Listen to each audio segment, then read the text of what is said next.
Bom dia a todos, bom dia a todas, sejam todos muito bem-vindos a mais um ICL Mercado Investimento. Hoje eu em carreira solo aqui, Débora foi cuidar do pé dela aí, então em breve ela está de volta, provavelmente amanhã ela já voltará. Mas eu estou aqui para passar todas as informações para vocês que hoje o dia está recheadíssimo de assuntos.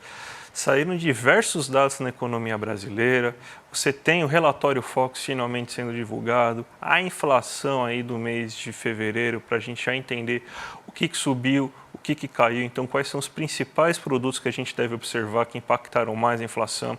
A gente tem a safra de grãos que também foi divulgada hoje, o CPI nos Estados Unidos, que é o índice de preço ao consumidor, isso está mexendo muito com os mercados internacionais, então hoje é um dia recheado com muita coisa aí para a gente tratar e falar aí durante o programa. Mas antes de tudo, vamos então já para a nossa notícia do Giro Internacional, que hoje a gente não vai ter agenda, mas a gente já parte então para as nossas notícias aí do Giro Internacional, falando sobre o que vocês podem esperar, o que vocês devem esperar do dia. Porque você tem hoje um dia que é muito marcado aí por causa dos índices de inflação aqui no Brasil, você teve teve divulgação do IPCA. Nos Estados Unidos, saiu agora há pouco o CPI, que é o índice de preço ao consumidor dos Estados Unidos, e você teve algumas movimentações muito em espera, né? Então os mercados asiáticos abriram mistos, né? Então você teve muita questão de espera de alguns mercados, outros mercados eles tiveram alguns impulsos vindos do setor de tecnologia. Então vamos começar a entender agora, principalmente do mercado asiático, tudo o que aconteceu aí nessa manhã. A gente coloca aqui na tela para vocês aí o Hang Seng, que é a bolsa de Hong Kong, e você teve uma forte alta da bolsa de Hong Kong durante essa noite, aí ela fechou em uma alta de 3,05% e essa alta foi puxada principalmente por empresas de tecnologia. Você teve bons resultados sendo divulgados, a gente está vendo como que é a situação da NVIDIA, que está puxando bastante. Bolsas mais ligadas à tecnologia como o SP500, o Hang Seng ontem também, depois de alguns resultados de um rally que teve por ações de tecnologia, a gente vê aí um aumento considerável aí das ações aí desse tipo de empresas e isso daí puxou o Hang Seng para cima. Mas nos outros países asiáticos a gente não teve o mesmo comportamento. A gente teve queda nos mercados, principalmente mais ligados ao Ocidente, né? Como por exemplo o Nikkei 225 fechou em leve queda, uma certa estabilidade, mas uma leve queda.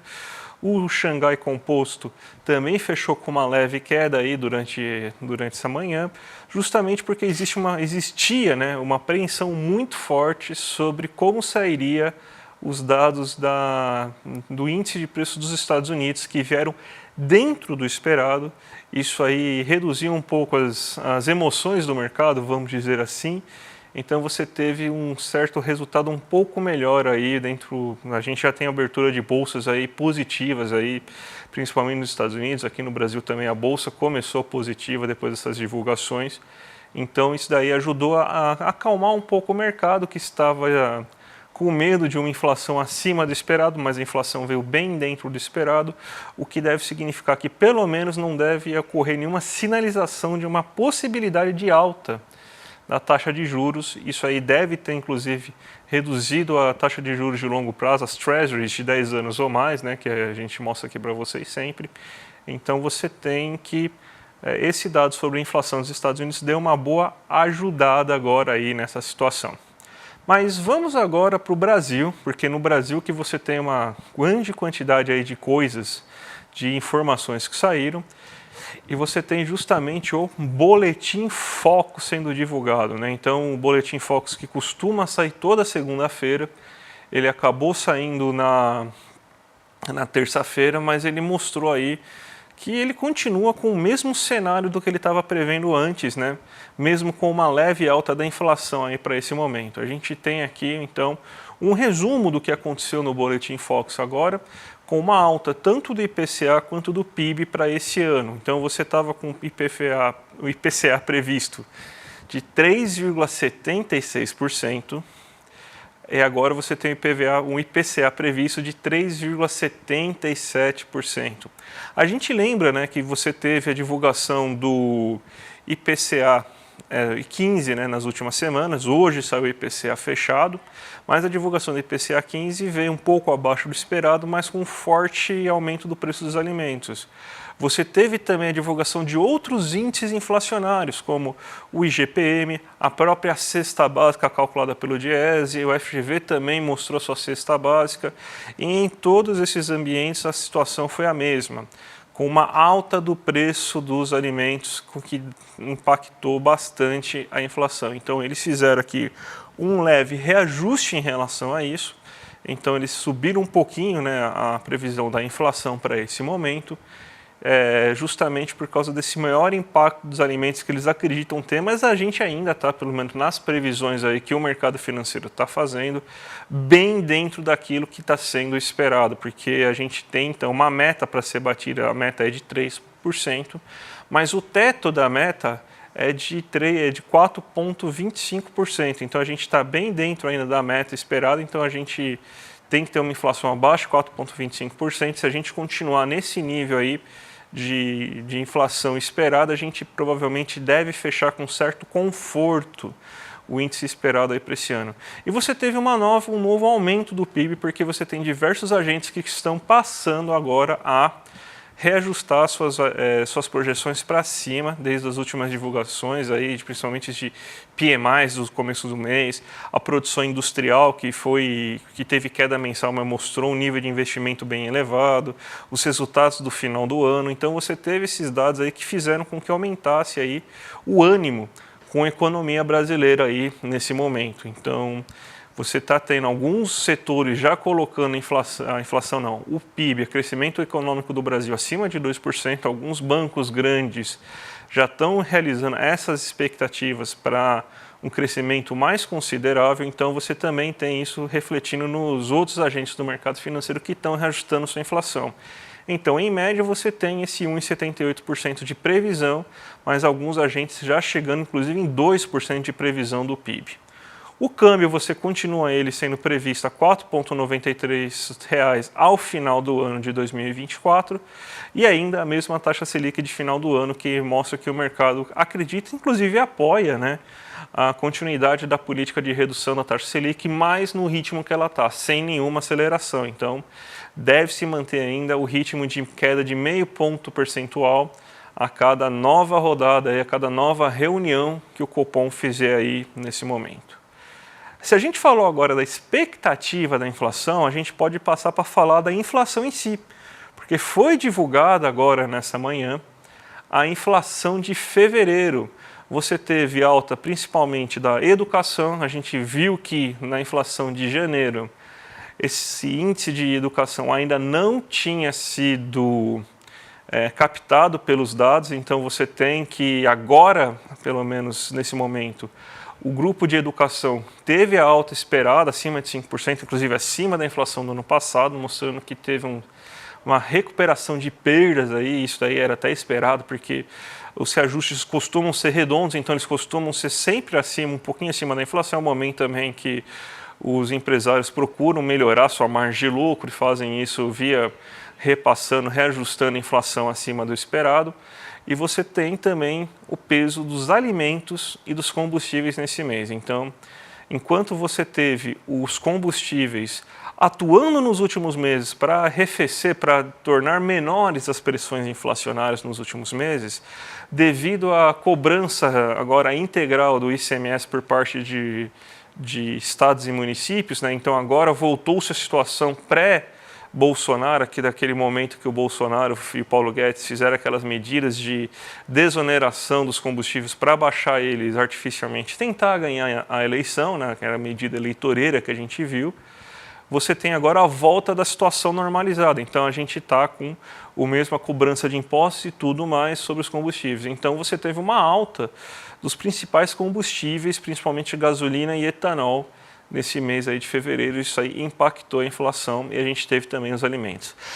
A gente montou aqui uma tabela para vocês verem aqui quais são as principais altas mensais que a gente tem aí durante esse mês, aí pelo menos não as principais, não as mais elevadas, mas aquelas que mais afetam, né, o nosso bolso, porque são produtos de grande costume, né? A gente costuma consumir bastante desses bens aí durante o mês, né? Você teve uma alta de 0,83% no geral, o mercado estava esperando algo entre 0,78 e 0,8, então a alta foi acima daquilo que o mercado estava esperando, mas você teve altas consideráveis aí, principalmente de alimentos de consumo diário, né? Porque a gente tem a situação climática ainda afetando bastante os três grandes pontos. Chovendo muito na região sul, você teve grandes chuvas, agora nem chovendo tanto, mas as chuvas atrapalharam bastante e geraram queda de produção do arroz, por exemplo, que é plantado basicamente na região sul. Isso fez elevar o preço desse alimento. Você tem problemas climáticos no Nordeste quando está fazendo uma seca maior do que a esperada e lá que se planta bastante o feijão, então você tem também esse grão sofrendo devido a isso e o grande cinturão verde aí das metrópoles, né? Porque são lá que são produzidas principalmente as hortaliças leguminosas, as frutas não, mas as hortaliças leguminosas acabam sendo produzidas lá.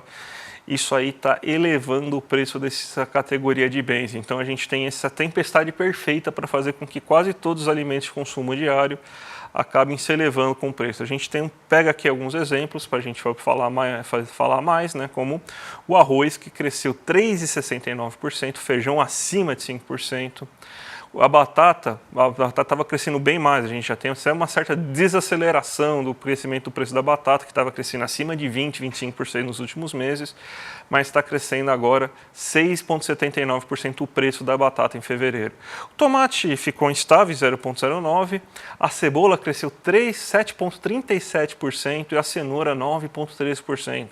Até fui no mercado esse fim de semana e você vê a qualidade, está difícil inclusive, porque além de aumentar o preço, a qualidade dos produtos está muito baixa, as cebolas estão muito feias, as cenouras muito feias, o próprio tomate que não subiu o preço, mas também estava muito feio, justamente porque você tem uma produção menor e de menor qualidade desses bens.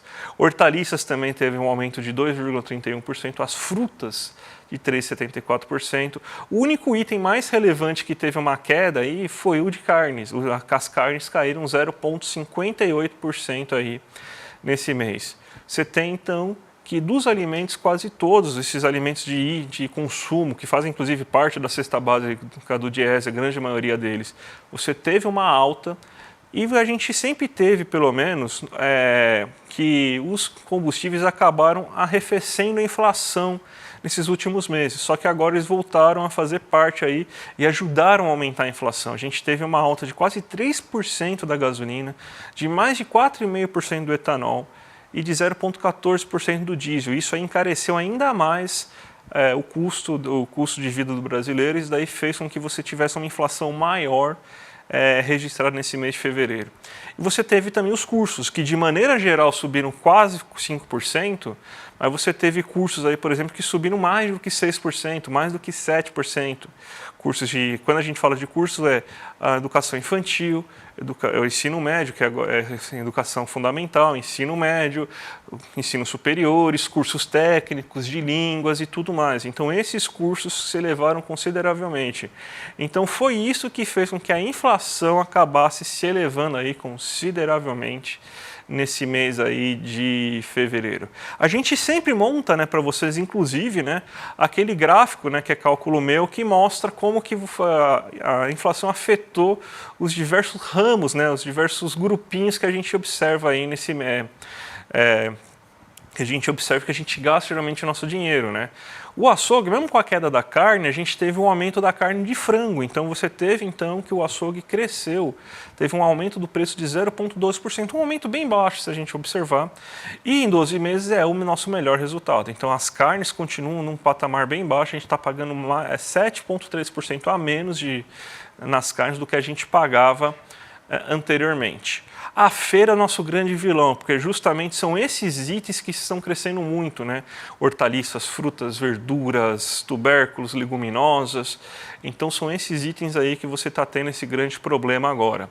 Você tem um aumento mensal, ou seja, somente nesse mês de 3,84%, enquanto nos últimos 12 meses, devido a esse esticão que a gente teve agora no finalzinho do ano passado e começo desse ano, uma inflação já 12,81% maior do que a registrada há um ano atrás. Então, aí que está o grande problema aí da inflação brasileira, que são esses itens in natura. Então, é esse aí que está sendo o grande vilão.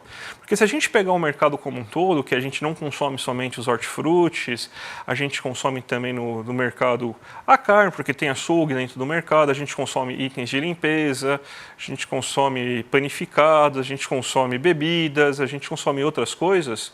Você vê aí que o mercado em si subiu bem menos, subiu bem, né? Subiu 0,94% nesse mês, e você tem um aumento de 0,45% do preço do mercado se comparar ao mesmo período anterior, mas a gente tem uma queda muito menor do que se comparado à questão da feira, por exemplo. Os boletos tiveram uma alta principalmente puxada pelos bens da educação. Então, foi uma alta considerável dos boletos que as pessoas pagaram nesse mês. Então, em termos gerais, os boletos subiram 1,6%. Você teve reajuste muito de streamings, os planos de celular e também dos itens de educação. Então, você teve um aumento de 1,6% dos boletos nesse mês. Se a gente comparar um ano atrás, é um aumento de 5,76%. Ou seja, a gente está pagando acima da inflação. Os reajustes dos boletos nesses últimos 12 meses ocorreram em níveis acima da inflação. E para finalizar, o lazer cresceu muito pouco, cresceu 0,15% nesse mês. E a gente está com uma inflação em 12 meses do lazer de 4,86%, ou seja, está 4,86% maior do que a gente pagava há um ano atrás. Então esse aí é um retrato bem fiel da inflação brasileira aí nesse momento, e é o que está acontecendo justamente agora. Vamos então agora passar para a safra de grãos, que também foi divulgado o levantamento sistemático agrícola da produção brasileira de grãos, né, que é um índice que o IBGE calcula.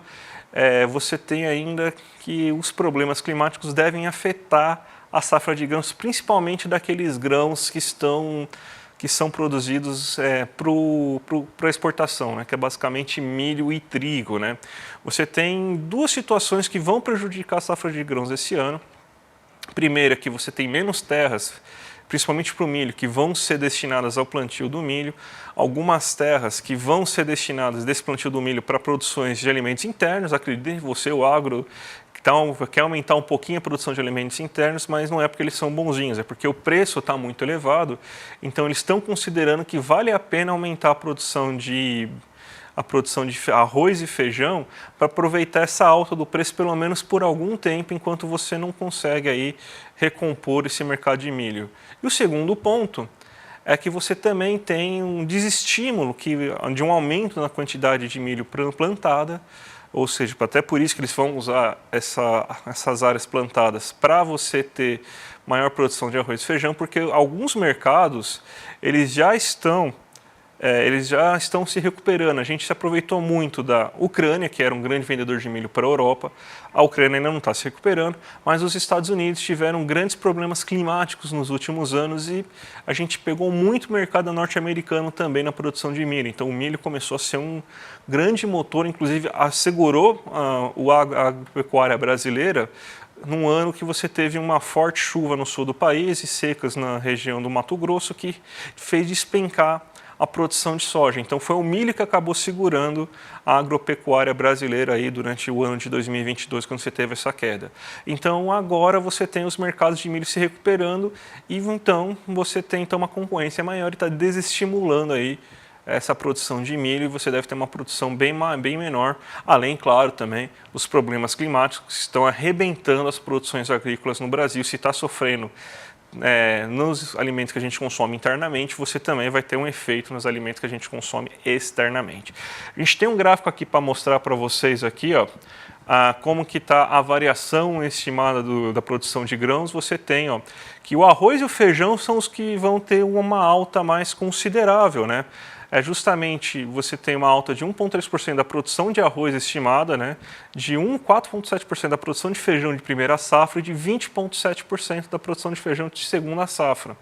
A safrinha, né, que é a terceira produção de feijão, ela vai ter uma queda de 7,1%, mas é muito compensada pela primeira e segunda produção de feijão aí do ano. O trigo, você também tem um aumento na produção de trigo esperada, vai aumentar bastante, 24,2%. O trigo está cada vez tomando um protagonismo maior, a gente disputa muito com a Argentina esse mercado de trigo, mas a gente está plantando trigo aqui no Brasil, um trigo que aguenta as condições climáticas de sementes modificadas via Embrapa, então a gente tem também uma boa situação do trigo. E os bens que a gente tem de maior volume exportado, que é o milho e a soja, vão ter quedas de produção esse ano. 9,6% do milho de primeira safra, 11,2% do milho de segunda safra e 1,8% da soja no geral. Isso aí vai reduzir, já que quando a gente fala de milho e soja, a gente está falando de 75% da produção agrícola brasileira. Então, uma queda dessa vai gerar impacto. Então, é estimado que você tem uma produção pelo menos 4,5%, 4,8% menor, ou seja, mais de 4% de queda de produção se comparado ao ano passado. Importante lembrar também que a gente teve um recorde na produção do ano passado, né? Então não era esperado uma produção tão elevada, mas os fatores climáticos vão acabar atrapalhando, principalmente porque vão reduzir a produção de milho e soja, então a gente não vai ter ano recorde, a gente vai ter uma produção menor de grãos para esse próximo ano. E para a gente acabar com o nosso giro de notícias aqui do Brasil, a gente tem uma notícia boa para falar para vocês, que é em relação à renda do brasileiro, né? Você teve então um aumento de 11,7% em 2023 da renda do brasileiro aqui nesse momento. Aconteceu algum acidente aqui, não sei o que aconteceu, mas segue o barco, segue o jogo, gente. Então você teve um aumento da renda do brasileiro em 11,7% em 2023.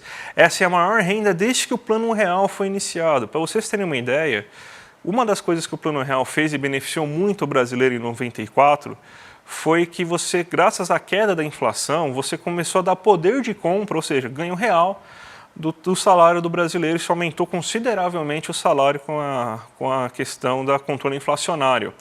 A gente tem agora, quando a gente está falando aqui de 2023, a gente estava numa base muito baixa, muito parecido com o que a gente estava mais ou menos em 94 mesmo, só que a gente fez essa renda crescer via políticas de distribuição de renda. A gente está com uma política de distribuição de renda bem forte agora, nesse momento, com o Bolsa Família bem volumoso aí sendo pago para as pessoas e também aumento do salário mínimo. Então isso aí é muito importante.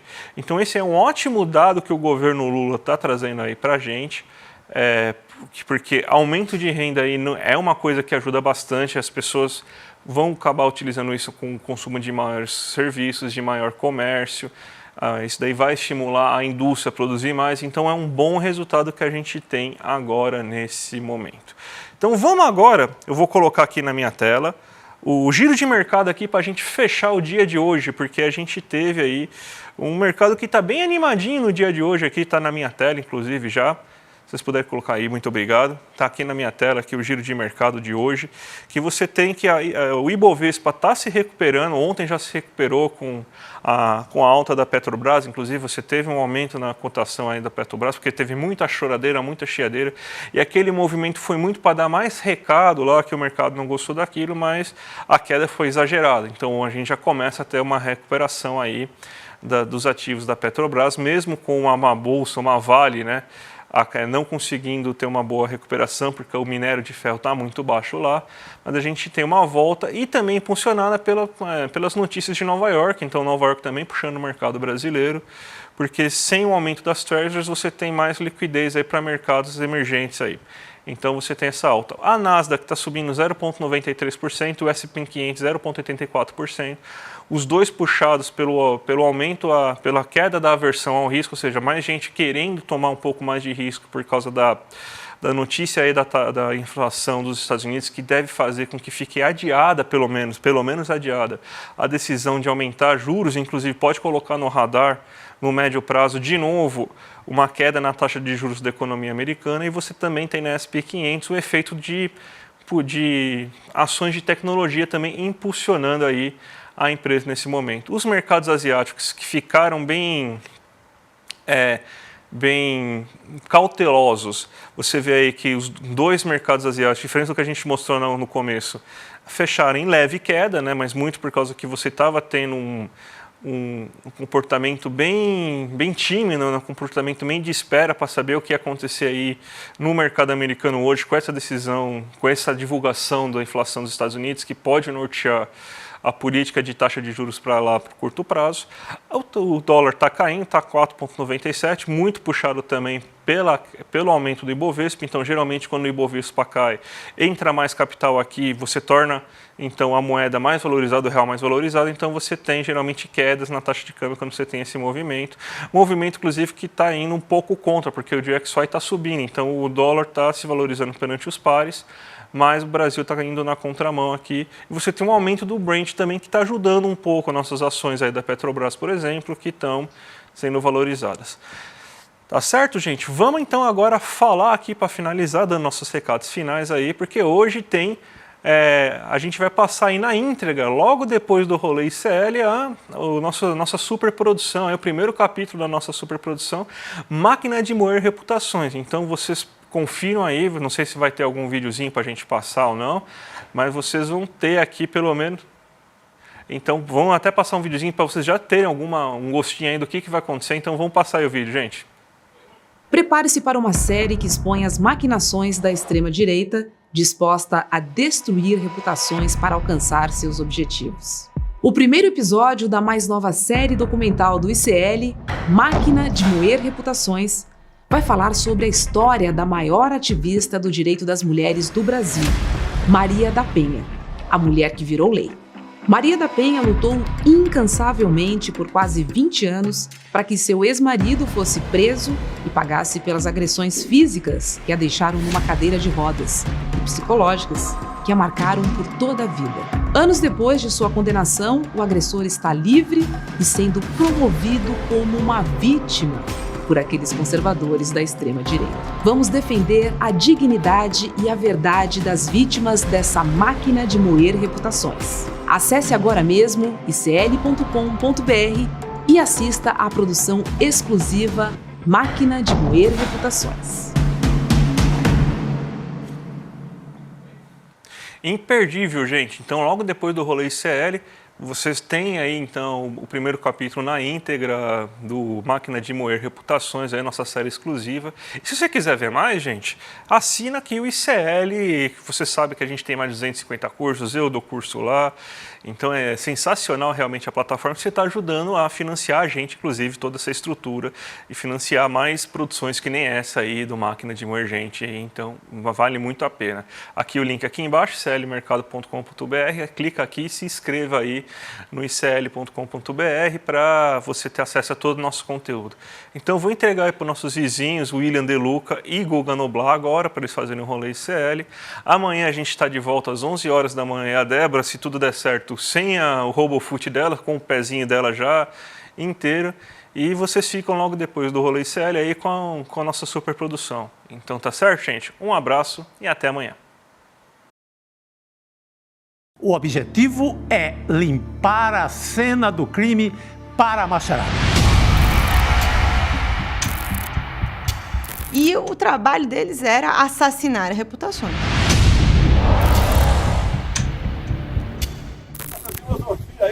Olha o freio da vida aí, esse energúmeno aí.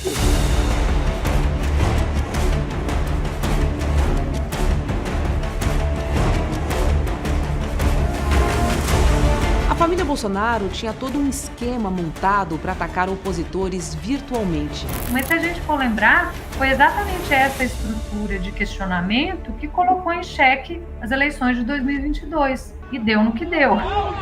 Para quem ainda não entendeu, isto é uma guerra de narrativas. E nos campos de batalha, as máquinas de moer reputações estão sempre à espreita.